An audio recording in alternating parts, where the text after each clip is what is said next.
আসসালামু আলাইকুম। রান্না করতে আসলাম। এখানে পেঁপে, আলু, তারপরে অ্যাঙ্কার ডাল একসাথে সিদ্ধ দিয়েছি, সাথে একটু হালকা হলুদ দিয়ে দিয়েছি। তো সিদ্ধটা প্রায় হয়ে এসেছে যে, তো আমি এটা রান্না করব। এই যে এখানে মুরগির চামড়া নিয়েছি, এই মুরগির চামড়া দিয়ে আমি ডাল সবজিটা রান্না করব। এই হাঁড়িটা রান্না করব। তো হাঁড়িটা আমি এখানে বসাই দিলাম এই চুলায়। তেল দিয়ে দিলাম, মুরগির চামড়াগুলো দিয়ে দিলাম। একটু তেলের সাথে মশলা দিয়ে হালকা ভেজে নেব।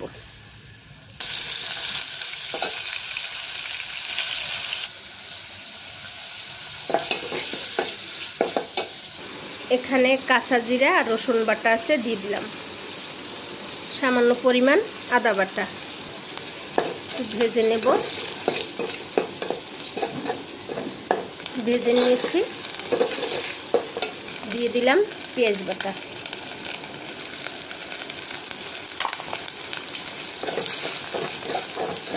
মশলা কষানোর জন্য পানি, মরিচের গুঁড়া, হলুদের গুঁড়া, লবণ, তেজপাতা। মশলাটা এখন কষাই নেব ভালো করে। হয়ে গেছে, নামিয়ে নেব। এটা আমার কষানো হয়ে গেছে, যে কষাই নিয়েছি। এতে এখন আমি সবজি ডালটা দিয়ে দিব। দিয়ে দিলাম সবজি ডাল।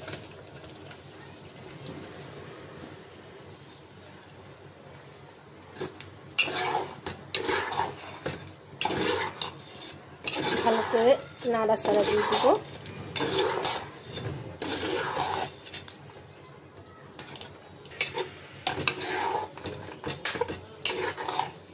একটু পানি দিয়ে দিব, অল্প পরিমাণ, অল্প পানি দিয়ে দিলাম। যেহেতু সবজিটা আগে সিদ্ধ করে নিয়েছি, বেশি পানি দেওয়ার দরকার নেই, তাই অল্প দিয়ে দিলাম।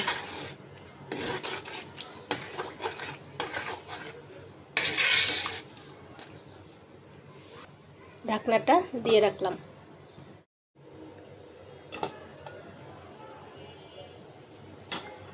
সবজি ডালটা বলক এসেছে, একটু নাড়াচাড়া দিয়ে দিব।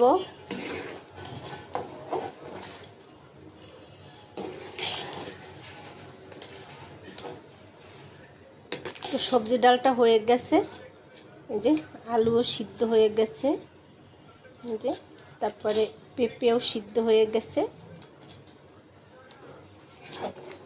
এই যে ডালও। তো আমি এখন এতে একটু জিরার গুঁড়া দিয়ে দেব। জিরার গুঁড়া দিয়ে নামিয়ে নেব।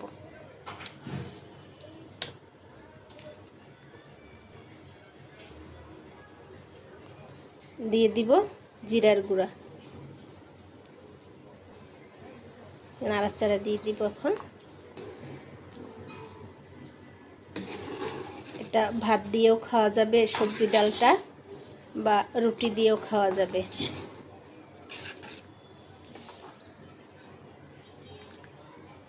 তো হয়ে গেছে আমার সবজি ডাল। এখন এটা নামিয়ে নেব।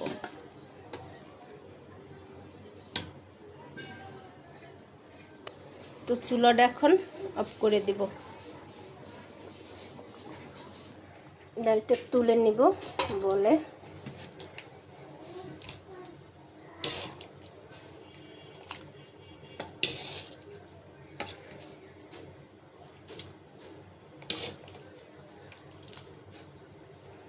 বলে তুলে নিয়েছি। তো আজকে রান্না করলাম মুরগির চামড়া দিয়ে পেঁপে, আলু, ডাল একসাথে। এটা সবজি ডাল করেছি।